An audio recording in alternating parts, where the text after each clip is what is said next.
বলা হয় যে ইমিডিয়েটলি ধরুন কোনো ক্ষেত্রে কোনো এরকম ওপেন এয়ার পড়ে আছে, ঠিক আছে, পড়ে আছে, তো সেক্ষেত্রে আপনাদের পর সাইড থেকে সারানো মানে জায়গাটাকে রেস্কিউ করুন, মানে ব্র্যাকেট করুন, ক্লিয়ার করুন জায়গাটাকে। এটা বারবার পুলিশও বলে এবং নর্মাল লোকেরাও বলে পুলিশ ক্লিয়ার করুন জায়গাটা। কেন ক্লিয়ার করতে বলে? তার কারণটা হ্যাঁ শ্বাস প্রশ্বাসটা ঠিক করার জন্য। তারপরে সেকেন্ড স্টেপ একটু হাসির লাগতে পারে কিন্তু এটা করতে হবে। সেটা হচ্ছে ও তো পড়ে আছে, তো সেন্সলেস, ও তো জানে না। নিশ্চয়ই একটা লোক সেন্সে পড়ে আছে, তাকে জোর করে ডাকতে পারবো না তো, না? সে সেন্সলেস হয়ে গেছে তখন আমি তাকে ডাকছি। তো তখন আমরা যেটা করবো সেটা হচ্ছে ওকে একটুখানি সরিয়ে নিয়ে আমার হাতটা দেখুন এক এখানে দিলাম ফার্স্ট স্টেপ, সেকেন্ড স্টেপ এখানে দিলাম। একে বলবো আর ওকে, বা ইংরেজিতে এরকম বলে আপনি ঠিক আছেন তো, এরকম একবার, কিন্তু বুকে প্রচন্ড জোরে মারবো না, হালকা করে জাস্ট আমি ওকে দুবার বলবো। যখন দেখছি কোনো পাচ্ছি না, সেকেন্ড স্টেপ ওখানে থার্ড স্টেপ কি হচ্ছে চেস্ট কম্প্রেশন। এবার চেস্ট কম্প্রেশনটা দেওয়ার আগে এটার একটা এখানে একটা লেখা নেই, আমি আপনাকে বলছি মুখে কিছু আটকে আছে কিনা।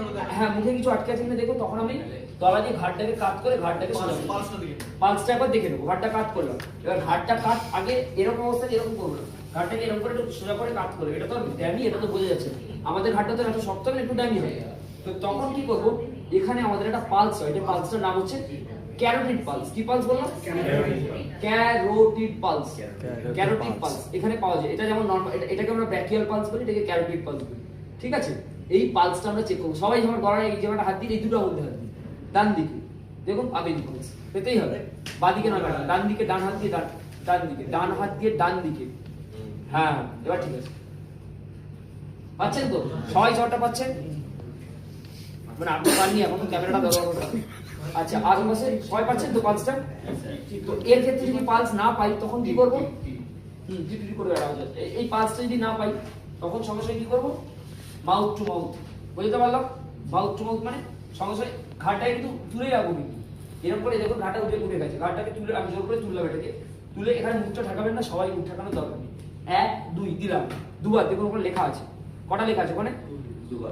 দুবার দিলাম, তাতেও হচ্ছে না।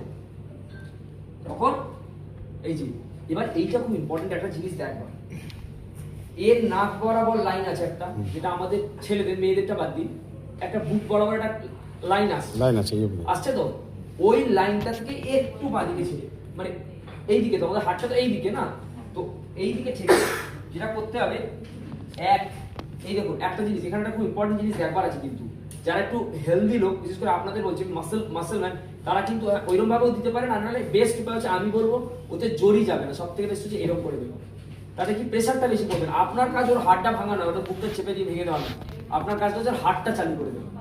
আর যিনি বল